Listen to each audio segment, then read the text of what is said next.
poursuivons nos enseignements sur, premièrement, la bataille de l'esprit. Vous savez que dans l'homme, il y a ces trois parties que chacun doit savoir connaître. Esprit, âme et corps. L'homme est confronté à trois batailles en lui-même, en interne. Voilà pourquoi dans le combat spirituel, nous préparons des combattants spirituels qui gagnent d'abord leurs propres batailles.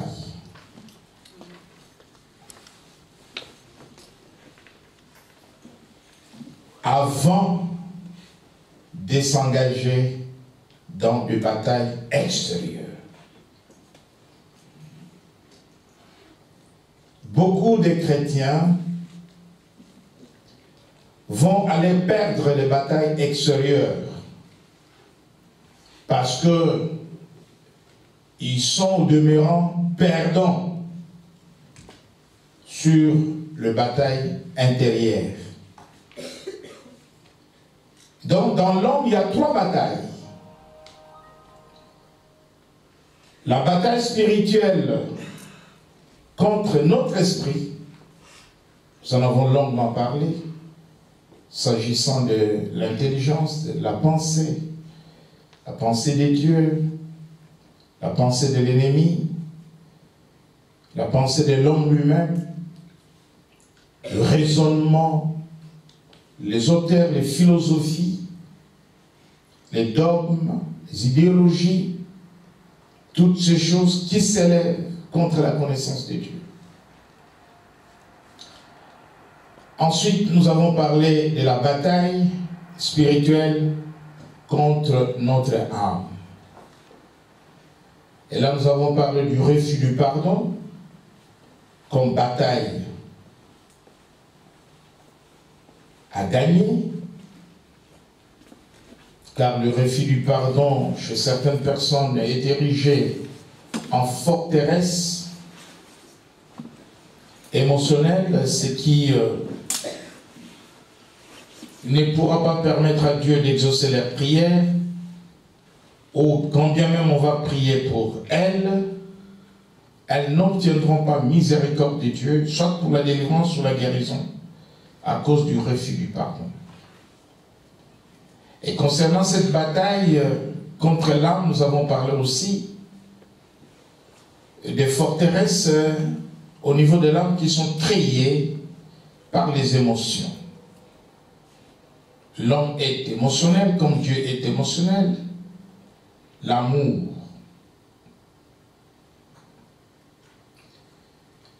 de Dieu pour les hommes, la jalousie de Dieu quand nous adorons d'autres dieux, la colère de Dieu quand nous péchons. Et nous avons parlé, après avoir abordé la question du refus du pardon, nous avons parlé du rejet. Comment vaincre les rejets, s'accepter soi-même. Nous avons parlé aussi d'autres forteresses créées par les émotions, telles que la négativité. Et nous avons parlé aussi de la passivité. Et le mercredi dernier, nous avons parlé d'une autre forteresse créée par les émotions qui est la colère. Donc, il est important qu'un enfant de Dieu qui veut s'engager dans les combats spirituels soit au demeurant vainqueur de toutes les trois batailles dans l'homme: esprit, âme et corps.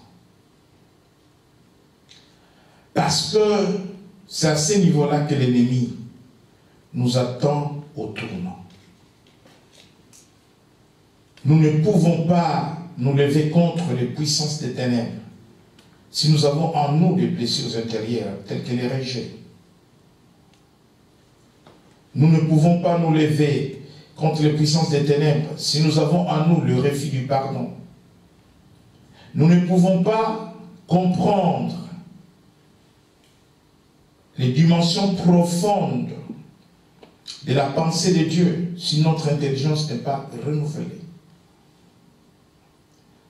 Nous n'aurions pas de discernement dans les combats spirituels si notre intelligence n'est pas transformée. Voilà l'intérêt pour nous, avant de combattre à l'extérieur, avant de s'acharner aux démons, aux sorciers, aux puissances des ténèbres, vaincre d'abord ces 3 batailles. Et ces 3 batailles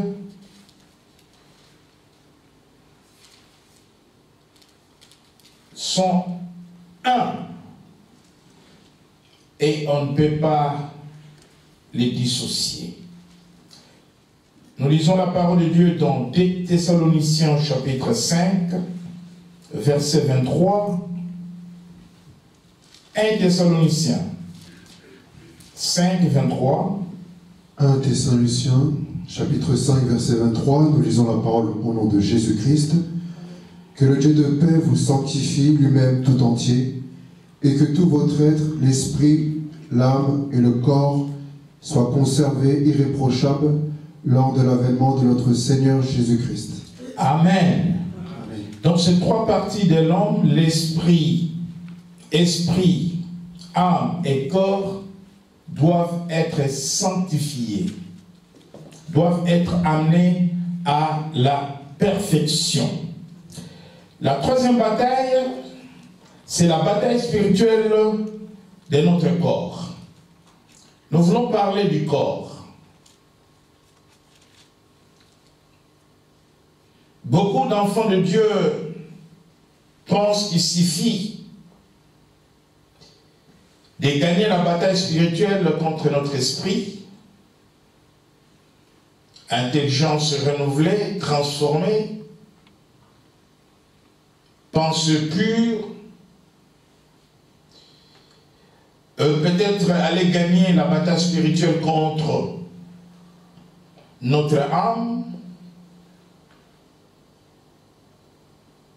en pardon, pas de blessures antérieures, pas de colère, on manifeste des bonnes émotions. Et enfin, beaucoup de chrétiens échouent à la dernière bataille, celle que nous affrontons à nous-mêmes contre notre corps.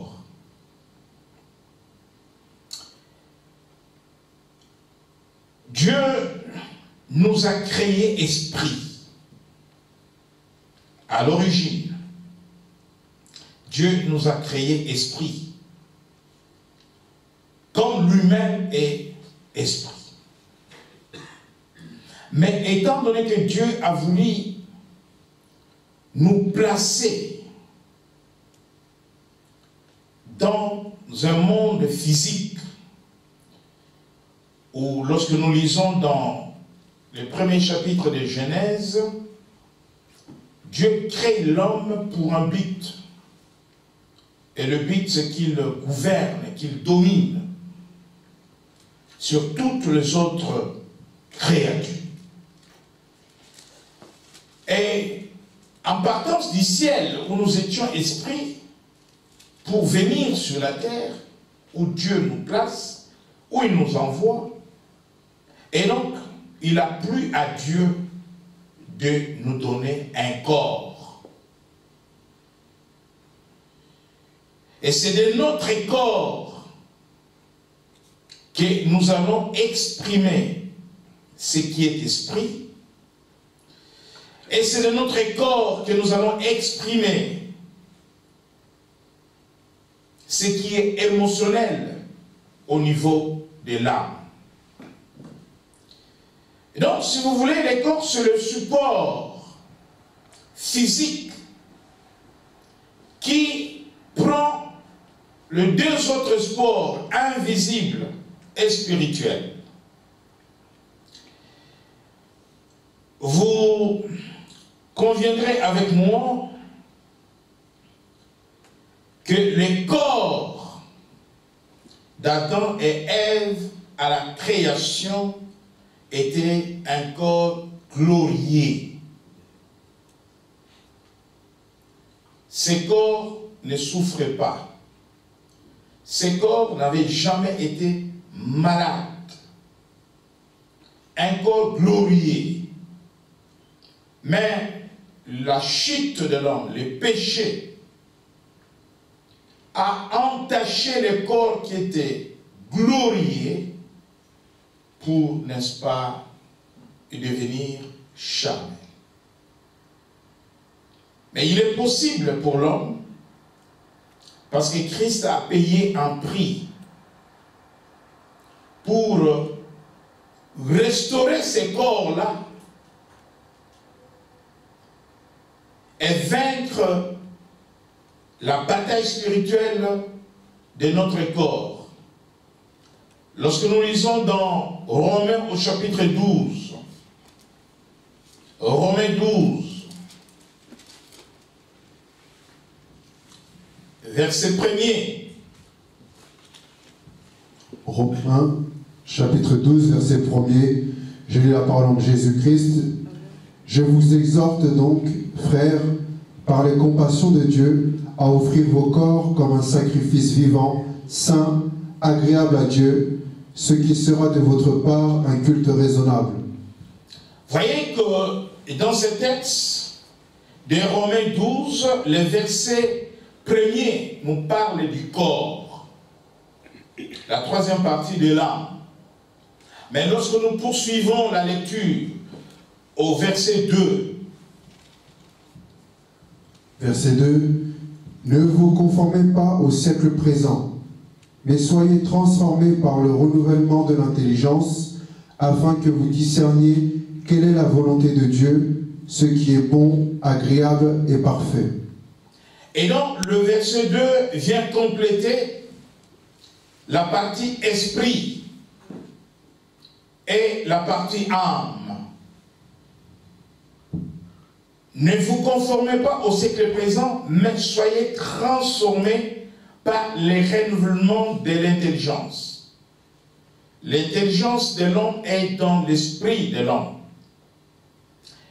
Et afin que, et donc si votre bataille spirituelle au niveau de l'esprit est gagnée, vous avez une intelligence renouvelée, transformée, et cela va impacter la deuxième partie qui est l'âme, parce que votre intelligence est renouvelée, vos pensées sont pures, vous pouvez sonder les pensées de Dieu, penser comme Dieu, et alors, par voie des conséquences, afin que vous discerniez quelle est la volonté de Dieu, ce qui est bon, agréable et parfait. Et là, nous sommes au niveau de l'âme, le siège de toute volonté, de toute émotion. Donc, pour revenir à notre sujet du soir, je vous exhorte donc, frères, par les compassions de Dieu, par l'amour de Dieu, par la miséricorde de Dieu. Cela veut dire que si nous aimons Dieu, il est compatissant à nous. Si nous l'aimons aussi, à offrir vos corps comme un sacrifice vivant, saint, agréable à Dieu, ce qui sera de votre part un culte raisonnable. Voyez-vous que Dieu lui-même accorde une importance capitale à la sanctification du corps. Il y a un passage de la Bible qui est incompris dans certains milliers où la débauche est acceptée, l'adultère est accepté, l'impudicité est acceptée, l'ivrognerie tolérée, tout simplement parce qu'un jour, Jésus a dit, c'est pas ce qui entre dans l'homme qui suit l'homme, mais c'est ce qui sort de l'homme qui suit l'homme. Alors, voilà une fausse interprétation dans certains milliers chrétiens. Tu peux fumer, tu peux boire comme tu veux. L'ivrognerie n'est pas un problème, parce que Dieu n'a pas besoin de ses corps. Dieu a besoin de ton esprit, de ton âme. Mais c'est faux, c'est archi faux. Parce que l'apôtre Paul, alors que les chrétiens de l'église de Corinthe vivaient dans la débauche, dans les excès des tables, dans la bataille spirituelle de notre corps, je parlerai des excès des tables, je parlerai de la gourmandise. Ne vous en faites pas. Paul dit, ne savez-vous pas que votre corps, il ne dit pas votre esprit, il ne dit pas votre âme, ne savez-vous pas que votre corps est le temple du Saint-Esprit?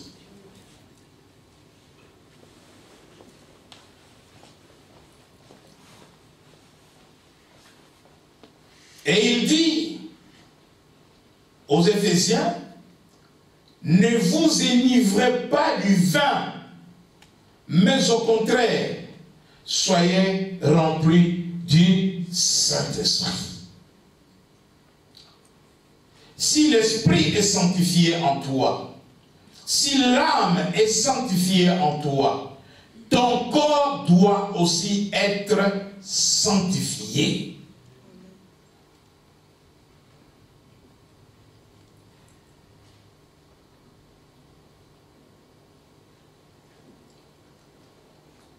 Jésus a parlé de l'adultère intentionnel. Celui qui commet l'adultère au niveau de la pensée. Mais Paul dit que tout péché que commet un homme est extérieur à son corps. Mais celui qui commet le péché d'impudicité pêche contre son propre corps. Alors, voyez-vous que Dieu voudrait bien que le corps soit sanctifié, tenu dans la sanctification, comme l'esprit, comme l'âme, jusqu'à l'avènement de notre Seigneur. Si le corps était une partie négligeable dans l'homme,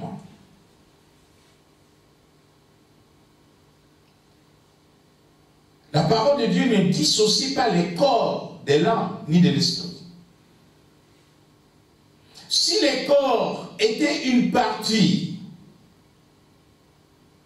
moins importante, pourquoi Dieu a pris la forme physique pour sauver l'humanité? Jésus pouvait venir à l'esprit et sauver l'humanité parce que Dieu est esprit.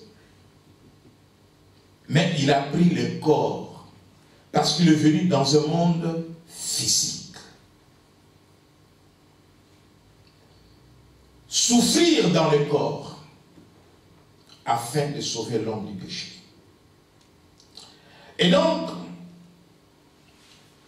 vous comprendrez que le corps doit rester sanctifiés, mais nous savons une chose, que dans la bataille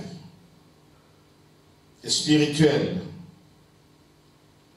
de notre esprit, notre âme et notre corps, lorsque nous lisons dans Corinthiens chapitre 1 Corinthiens chapitre 15, versets 31 à 51,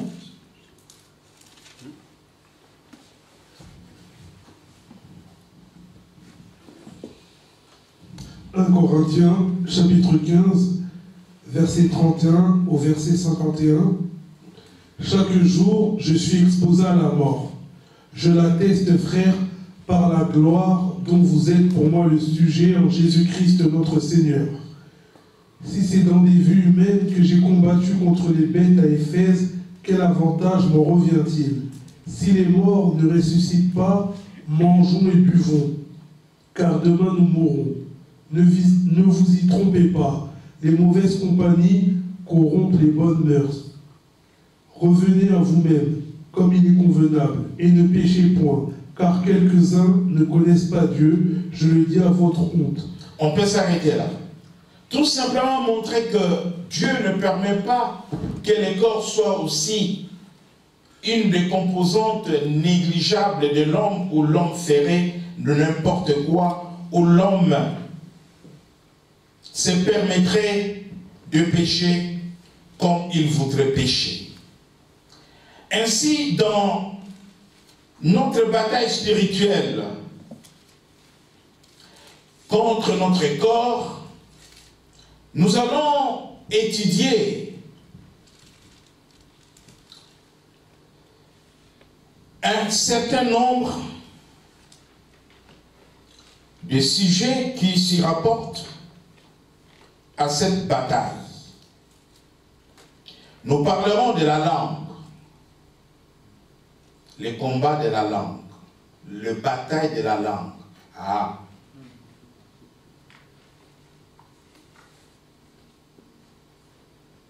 Je parlerai des transferts d'esprit.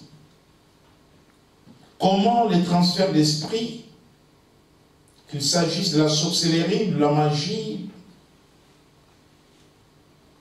peut s'opérer au contact des deux corps. Je parlerai de malédictions transmissibles au contact des deux corps. Je parlerai, en ce qui concerne la bataille spirituelle contre notre corps, je parlerai des addictions, telles que la drogue,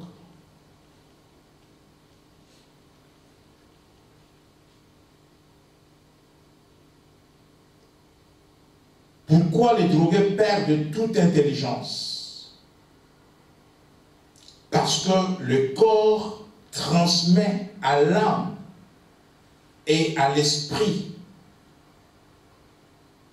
sans maladie ou ses péchés. Je parlerai des addictions telles que l'alcool. Et sans gêne, je parlerai des addictions telles que la vie sexuelle. Je parlerai des addictions telles que le gourmandisme. Vous serez peut-être étonné de comprendre que la Bible nous interdit tout excès de table.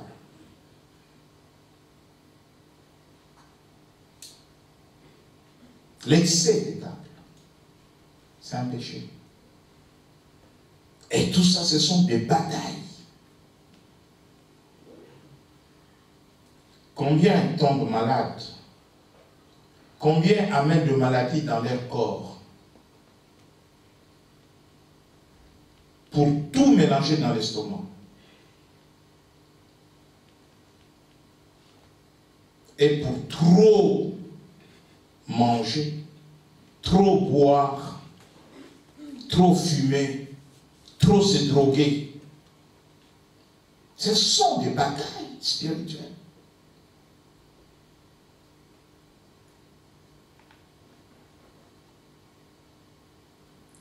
Je prie pour des personnes qui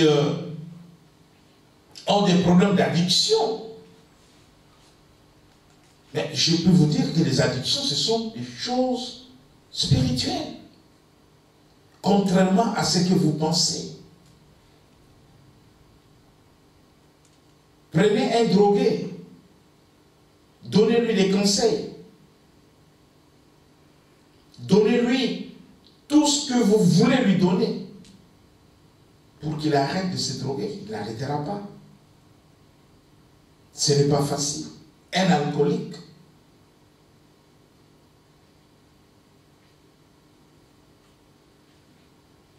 Nous avons enfermé ici quelqu'un pendant 1 mois sous haute surveillance. Cette personne vient de l'étranger. Nous avons fait des délivrances. Mais une fois, alors que nous nous sommes rendus compte que cette personne était vraiment libérée, une fois que cette personne est retournée dans sa maison,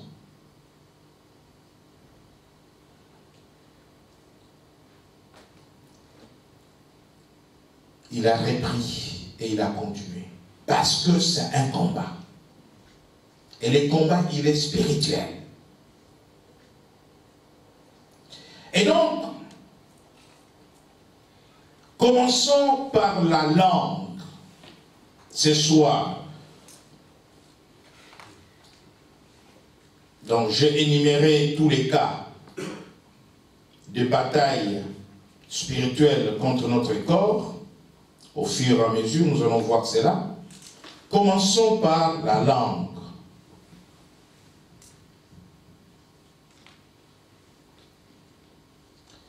Lisons la parole de Dieu dans Jacques, l'épître de Jacques.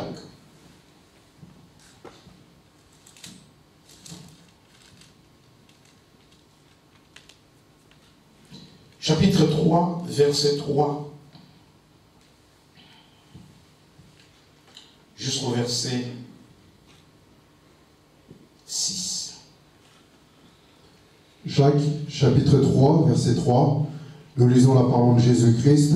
« Si nous mettons le morse dans la bouche des chevaux pour qu'ils nous obéissent, nous dirigeons ainsi leur corps tout entier.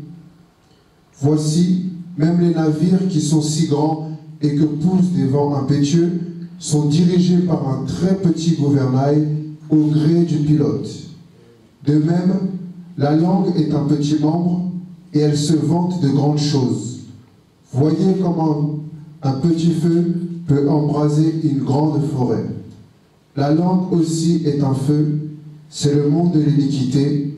La langue est placée parmi nos membres, souillant tout le corps et enflammant le cours de la vie, étant elle-même enflammée par la géhenne. » Amen. Dois-je commenter ceci? La langue possède une terrible capacité de faire du mal. La langue peut détruire une église. Une personne peut parler, l'église de Dieu est détruite. La langue peut casser un couple. La femme parle, l'homme dit, ce qui est sorti de ta bouche, terminé. Je ne peux plus vivre avec toi. Et vice-versa. La langue sépare, brise, casse les amitiés. Les gouvernails, la Bible dit,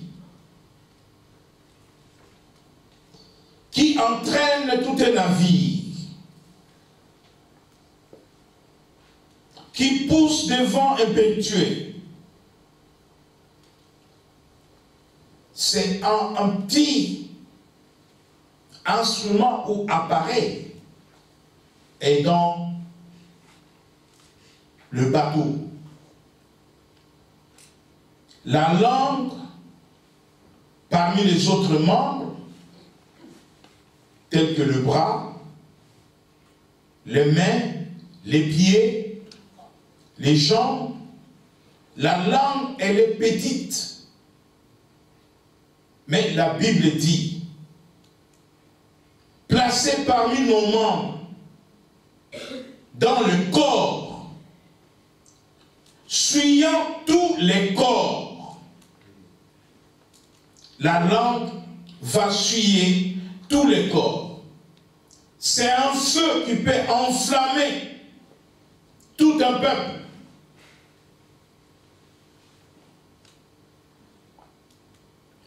Le porte-parole d'un État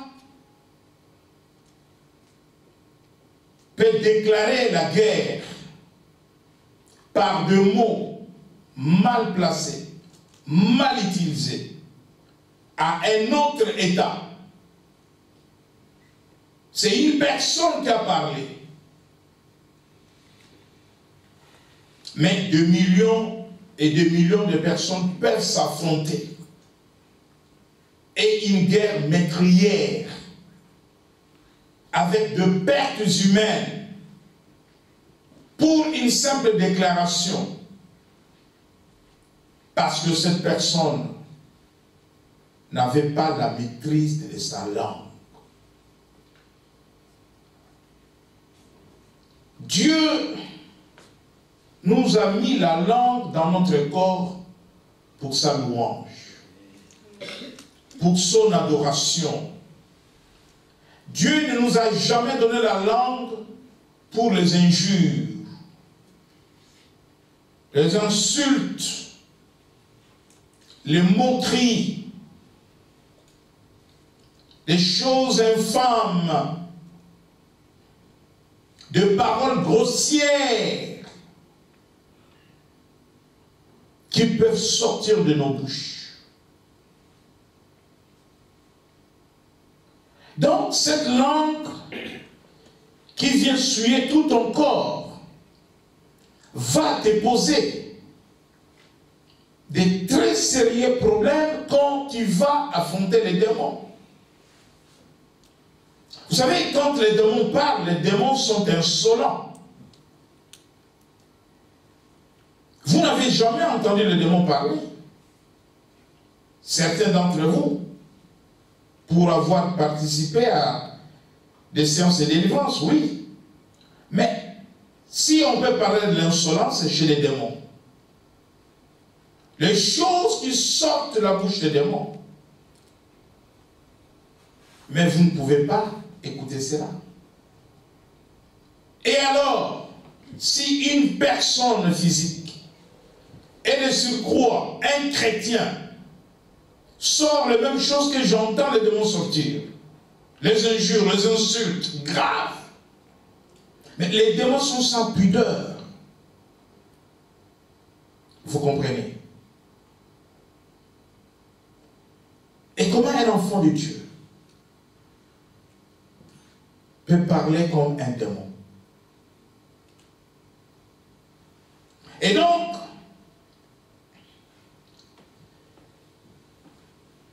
les péchés de la langue se développent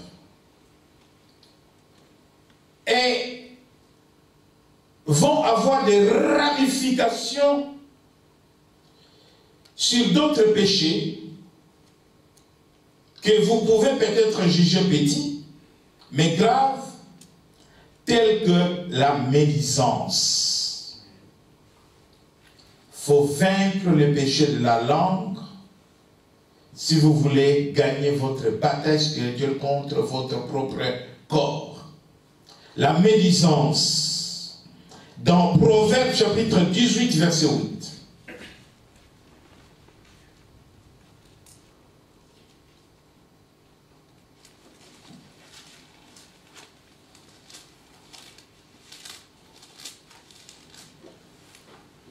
Les gens qui sont dans les combats spirituels, les vrais combattants spirituels, que Dieu utilise, que Dieu accompagne, ne peuvent pas s'engager dans toutes ces batailles s'ils n'ont pas vaincu.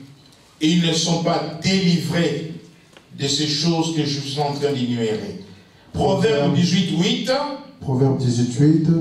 Les paroles du rapporteur sont comme des friandises, elles descendent jusqu'au fond des entrailles. Verset 9. Celui qui se relâche dans son travail est frère de celui qui détruit. Alléluia. Les rapporteurs, la médisance.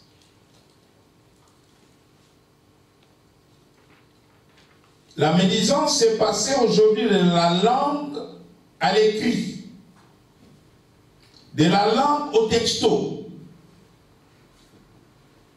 aux fausses nouvelles, aux nouvelles mensongères montées de toutes pièces. Lorsque je vous envoie les vidéos de nos cultes, vous les envoyez à combien de personnes? Lorsque vous recevez même les textes des prières stratégiques de combat, vous les partagez avec qui?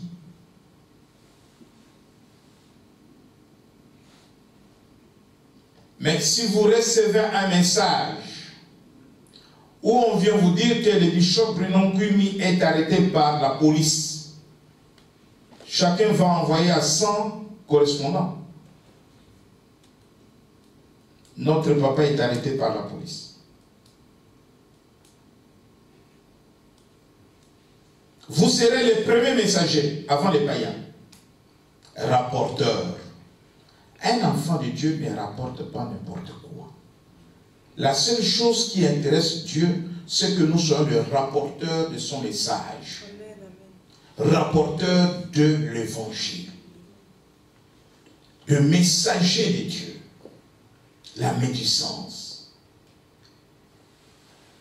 Pour combattre la médisance, lorsque tu entends quelque chose, avant de rapporter à une autre personne, parce que tu n'es pas la première,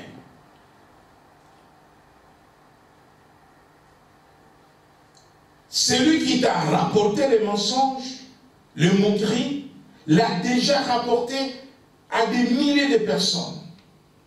Et lorsque toi tu vas rapporter à une personne, sache que tu l'as rapporté à des milliers de personnes. Si c'est une fausse nouvelle qui va détruire les vies des gens ou choquer les gens, les âmes, les enfants de Dieu, sache-le que tu es destructeur des âmes de Dieu.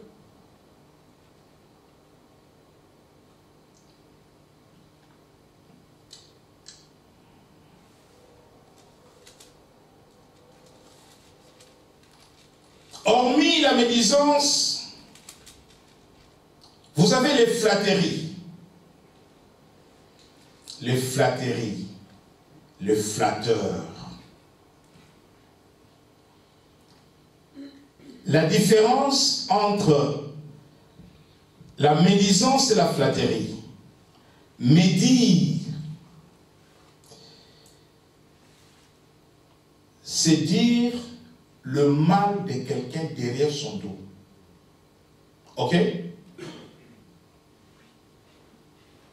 Tu parles du mal d'Odilon, mais derrière son dos, à son absence. Et tu rapportes des choses les concernant en faux aux autres personnes. Maintenant, la flatterie, c'est quand tu es en face de lui. Tu lui dis le contraire de ce que tu avais dit sur son dos. Est-ce que quelqu'un est avec moi? Les deux formes sont des péchés. Et beaucoup de flatteurs sont des pécheurs. Donc, la médisance, quand tu dis le mal de quelqu'un à son absence sur son dos. La flatterie, c'est quand tu vois la même personne que tu as traité de sorcier hier. Et quand tu es en face de cette personne, tu dis, s'il y a une personne qui ira au ciel, c'est toi.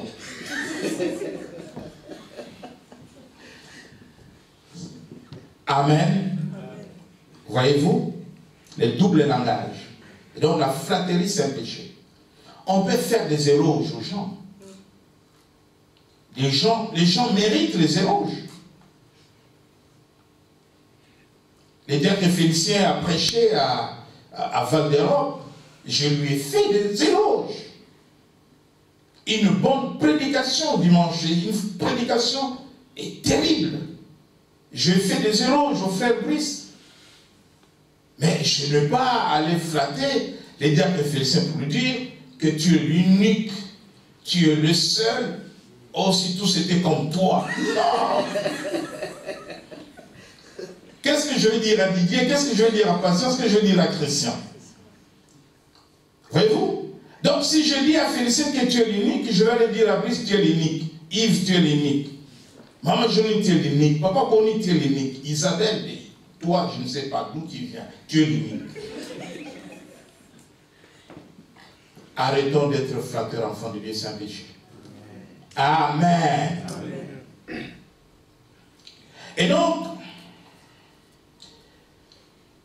la médisance comme la flatterie, ce sont les péchés de la langue. Lorsque nous lisons dans Proverbe chapitre 29, verset 5, ensuite Proverbe 26, verset 28, rapidement. Proverbe 29, verset 5. Un homme qui flatte son prochain tend un filet sous ses pas. Amen. Un homme qui flatte son prochain tend un filet sous ses pas.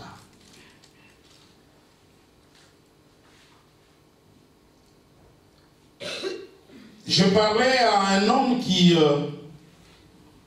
fut longtemps aux responsabilités, au sommet de l'État, quelque part, et je lui posais une question. Je dis, mais pourquoi les dictateurs sont dictateurs? Pourquoi les présidents dictateurs n'écoutent pas? Il me dit, en réalité, ils ne sont pas dictateurs. C'est nous, les proches collaborateurs, qui faisons d'eux des dictateurs. Parce que nous leur mentons, nous les flattons. Quand bien même le pays va mal, quand nous sommes en face d'eux, nous leur disons, le peuple vous aime, vous ne pouvez pas imaginer.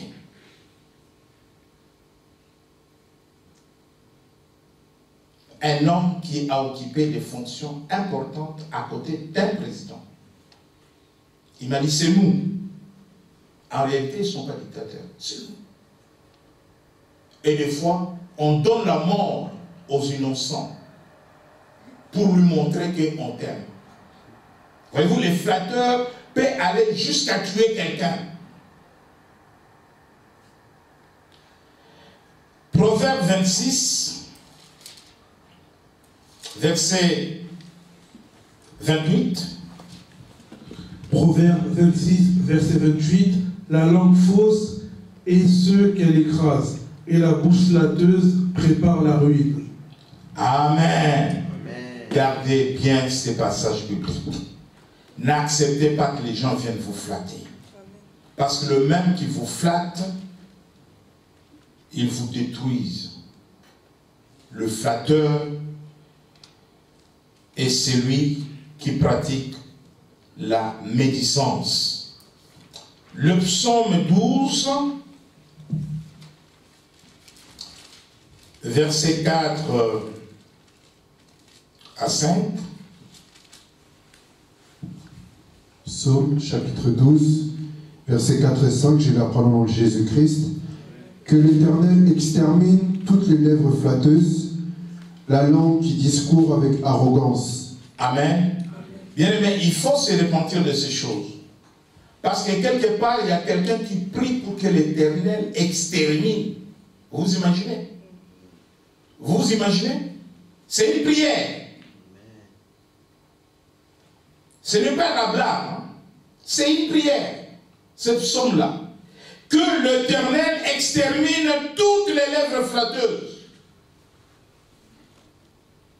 cette prière demande la mort de tous les flatteurs. Et donc, comprenez qu'un homme qui flatte son prochain lui tend un filet sous ses pas.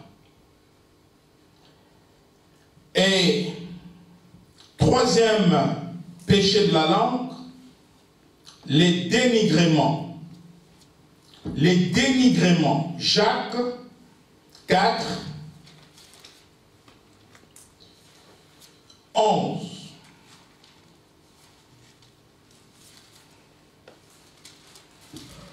Jacques, chapitre 4, verset 11, nous en parlons de Jésus-Christ. Ne parlez point mal les uns des autres, frères. Celui qui parle mal d'un frère ou qui juge son frère parle mal de la loi et juge la loi.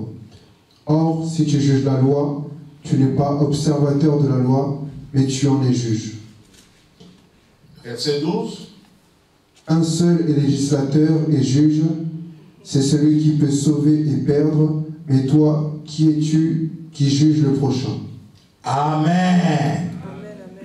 Quand vous voyez les autres dans les faiblesses, dans les erreurs, la Bible dit que ceux qui sont forts relèvent le faible. Mais si vous vous mettez à parler le mal des uns et des autres, vous les dénigrez.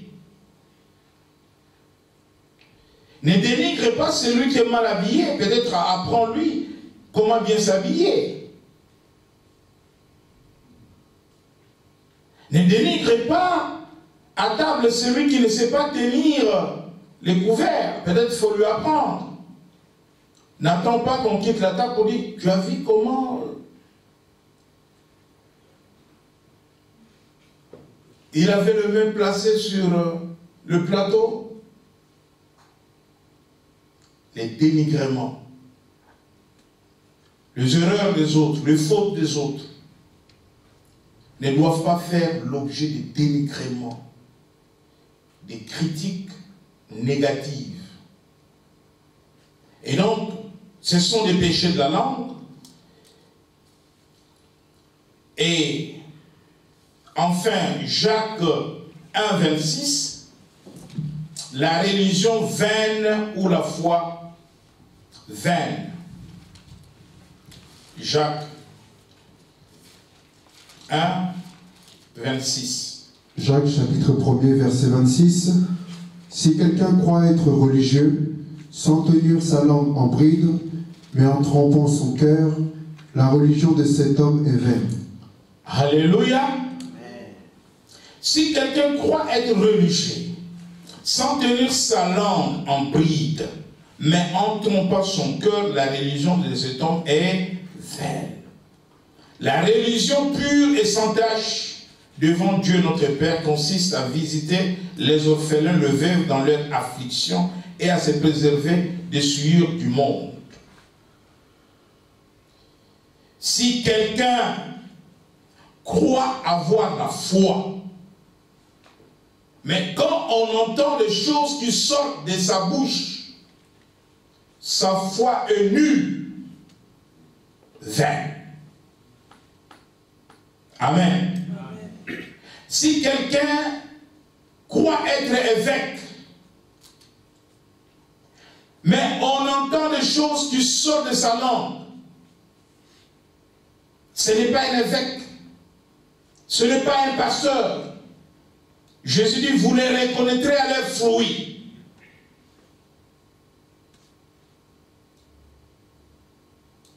Et donc, bien-aimés dans le Seigneur, ça, ce sont des batailles. C'est notre part. Ce n'est pas le combat de Dieu, c'est le combat de l'homme. Dieu, dans Romains 12, il nous dit, par ses compassions, par son amour, offrons nos corps. Ce n'est pas Dieu qui va offrir ton corps en sacrifice, c'est toi-même qui va amener la sanctification dans ton corps.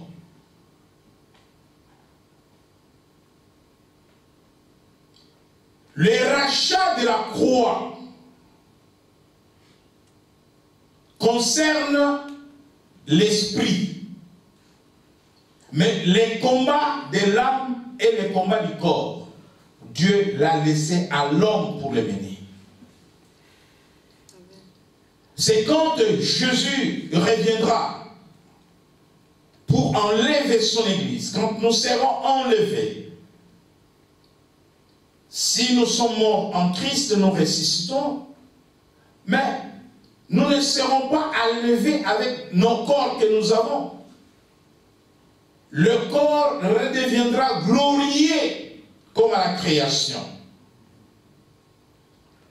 Mais pendant que nous sommes sur la terre, notre corps, comme notre âme, comme notre esprit, est exposé au souillure. Et chaque enfant de Dieu doit batailler pour gagner d'abord. La bataille de l'esprit, pensée pure, intelligence renouvelée, la bataille de l'âme, cœur sans blessure, esprit de pardon,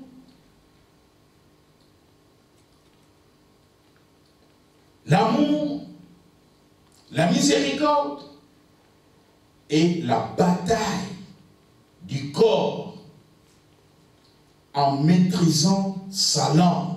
D'abord, nous parlerons d'autres batailles dans le corps. Mais là, ce soir, nous avons commencé par la langue. La langue dans l'homme, dans le corps, c'est un feu